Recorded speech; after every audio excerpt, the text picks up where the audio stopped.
Part 4. You will hear a student giving a presentation about houses which are built underground. First, you have some time to look at questions 31 to 40.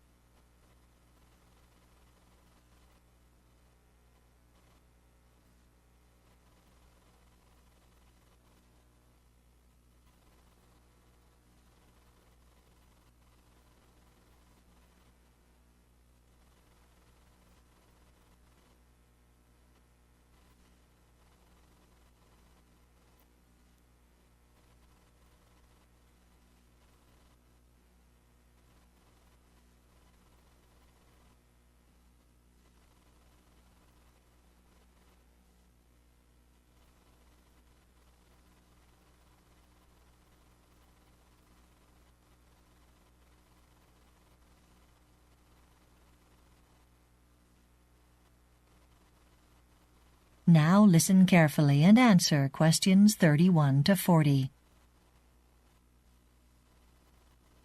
For my presentation on ecological environmental planning, I have chosen to talk about how underground housing, or earth-sheltered housing as it's more commonly known, can meet the demands of ecological environmental planning, both in terms of building and energy resources and in terms of sensitivity to the landscape. Perhaps the greatest merit of this building technique is the low impact it has on the environment, since houses built underground can hardly be seen from the surface. If earth-sheltered homes are perfect for environmentally sensitive sites, they are also remarkably efficient when it comes to energy use. This is because this kind of housing makes greater use of alternative technologies to improve energy efficiency, as I shall explain in more detail later. Many earth-sheltered housing projects use natural, non-toxic resources for building materials, such as rammed earth, which are surprisingly durable. Some of these houses have a predicted lifespan of 500 years or more. The extra protection offered by this type of housing means less exposure to the elements, which keeps maintenance to a minimum, as there aren't any outside walls to paint or gutters to clear, for example. Living underground also brings the advantage of a quieter environment, eliminating disturbances caused by traffic, an enormous problem these days and one of the most common reasons for people to consider moving home. And lastly, despite the misconception that underground houses must be very damp, earth-sheltered housing offers significant health advantages. The sophistication of the ventilation systems installed in earth-sheltered houses brings enormous benefits to people suffering from asthma and other chest conditions.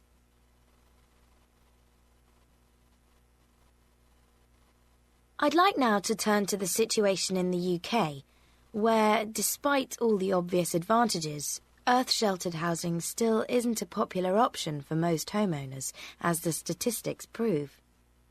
The British Earth Sheltering Association says that people shouldn't be put off by fears of too much red tape, as it is getting easier to get planning permission. There is quite a lot of evidence that building development officers are more sympathetic to earth-sheltered projects, especially in conservation areas. Special consideration has been given to several underground homes on sites where conventional development would not normally be allowed. And there are hopes that one day Britain's coastline will no longer be dominated by mobile homes, and instead the job of providing this type of accommodation will be done by earth-sheltered housing.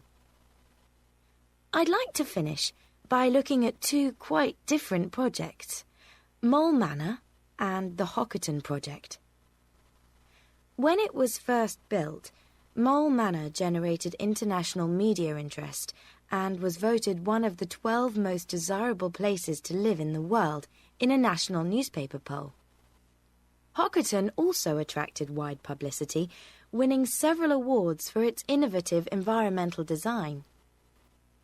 As is the case for all earth-sheltered homes, running costs at Mole Manor are substantially lower than for conventional homes because of its effective insulation, Its heating bills are approximately 75% lower than for conventional houses.